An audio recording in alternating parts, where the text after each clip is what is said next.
Hi guys, this is Karthik from Caapid Simplified.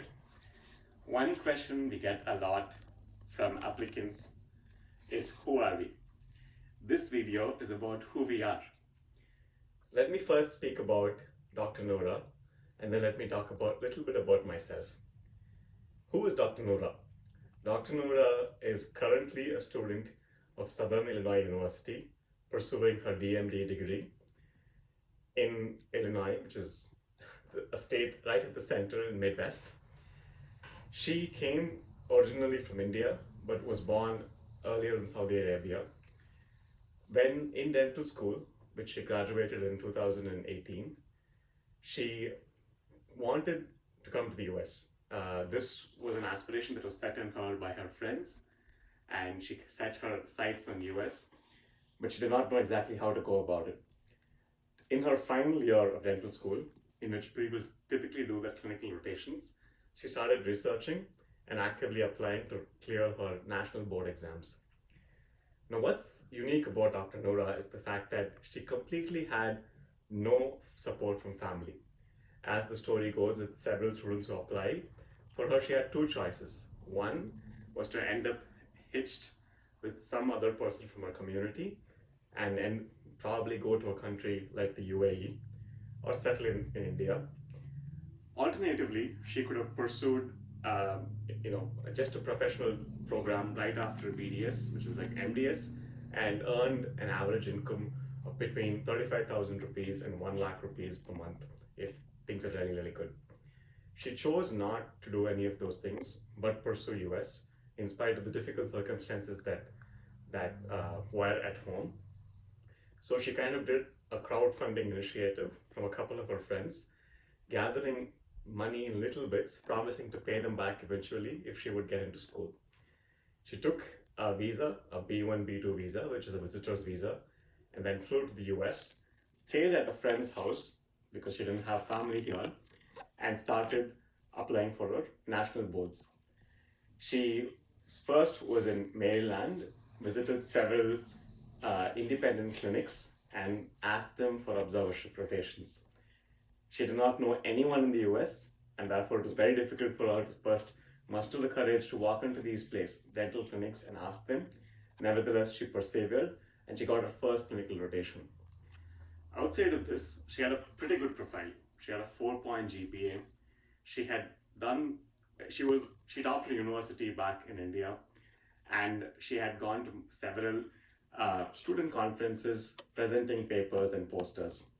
She took a few of those research work, came to the US, built on it a little further, made much more powerful decks, and started applying to conferences. Because she was not like a big speaker, or did not have a lot of published papers, at least back then, she had to use open websites to apply to these conferences, and then once she might get an invite, she might ask them for opportunities to waive the entry fee. The different ways she approached asking them for these opportunities was first by accepting to volunteer for the conference, second by accepting to present and be one of the guest speakers, third by basically bargaining with them, talking about her circumstances and bringing the real struggle she's going through to fruition in those calls. This constant bargain and negotiation was probably the first point at which Nourah improved her communicative skills outside the transactional English that she was so well versed in back in India. Having grabbed these opportunities, she started presenting at multiple conferences in the US as a no one initially, and simultaneously started doing some research work with professors or other peer students back at home, which would eventually get published in international journals. With these, she then came to Boston, and that's where I met her. She wanted to do an internship. I'm a family friend of hers. And basically, she stayed at my place, started doing an internship, and she got some amazing internships. One is an internship in Wellesley, a family dental practice. Every month, she changed where she did her observership in. Internship is the wrong word, observership in. Just because she would get a diversity in experience. So she went to a high-end research practice. She went to a pediatric clinical practice. She went to a family dental practice. She went to a solo physician practice. She went to a group practice, like a DSO. She kind of rotated among these different practices to get as much a plethora of experience as possible. Then she applied in her first cycle. This is the difficult cycle 2018. When she applied to, I guess, almost 10 schools and only got invited to one school. Having been invited to one school and CU, which invites around 40 students, she was pretty hyped about it, very excited. I did accompany her to the interview. And this was her third trip to the US, going back and forth. A very, very difficult one, because by now, all the money she had collected from her friends was draining. She did not have a lot of resources, and things became extremely difficult. She went to CU, rocked the interview, but she did not get called after that. This was the point which I know many of you face out there, and she would have lost all hope, but she held on. She persevered. She just thought her world was breaking. On one side, she had pressure where she had to, go back home, lose all her dreams, and get married. On the other side, she was indebted to people, not just out of love and gratitude, but also to money, where she had to pay that back and fight again. She was at a point where she couldn't trust herself as to whether she was up for this, and there were hardly any people who believed in her. And yet, she persevered. Between the first cycle and second cycle, outside of her extreme courage, I came in and helped her a little bit based on my knowledge in my MBA program. I was pursuing my MBA program in Boston at the time, and I had learned a good amount of skills about writing and communication, which you must use as a leader in general business. I was also interning at a pharma startup at that point, so I knew a little bit about healthcare. So from that point onwards, it was 90% Nourah's fight and 10% my fight too. We complemented each other and struggled really hard, doing extensive research across the internet to apply to schools. She applied to almost 14 schools. She got invited to a whopping 10 schools. That's 10. I only know one more dentist across the internet who's got 11 schools, Dr. Divya. Even she had a master's program and a favorable visa when she applied. So against those odds, Nourah's achievement is incredible.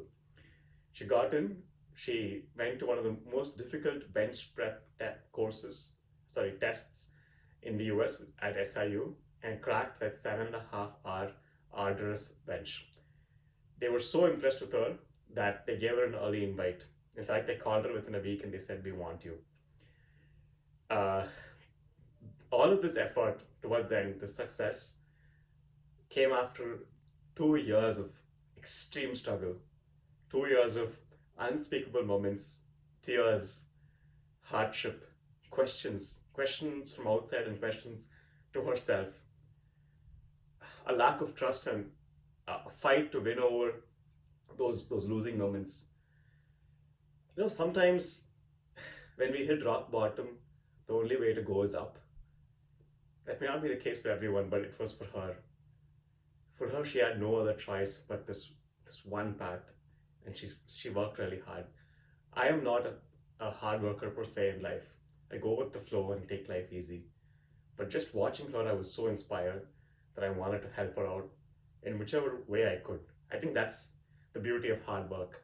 It like in Paulo Coelho's words, it means when you want something so bad, the universe conspires to give it to you. And she wanted it so bad. Luckily, I was in the universe too. We started Caapid Simplified after she got an admit. She wanted to go get to some place and prove who she is before she could help other people. She thought it's substandard to help people when we haven't proven it ourselves. That wouldn't have been my strategy, but I respected that in her. After she got her admit, she gave me a call and she said, "Yes, Karthik, we can finally start helping other people, because now we're in a place and we've proven what we can." We started Caapid Simplified last year and we did it for 2 months, helping people with interview coaching. We raised some money and then school started for her. I got a full-time job after 3 months of unemployment. This 3 months of unemployment came after a pretty difficult phase where I couldn't ask people for living in the house anymore. I couldn't ask people for money or cash or food. And I had to spend 30 days in a car, just traveling between different cities and eating wherever I could. At this turning point, Caapid Simplified took a lower priority because we finally got something to start working on, and we put everything else behind the burner. More recently, in March, when the COVID-19 broke out, we got a lot of requests from dentists to restart what we had earlier started. This motivation kind of pushed us, and we started publishing YouTube videos, one of which you're watching right now. We've hit around 500 hours of total watching hours with around 250 subscribers.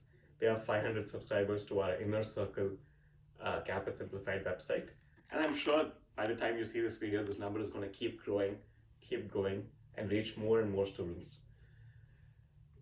Our biggest motivation has been that fight that Nourah put back in 2018, 2020. That fight we want everybody else to pursue. And we want to help those people who are also in that journey fighting as hard. If we're fighting for a common goal, let's be in this together.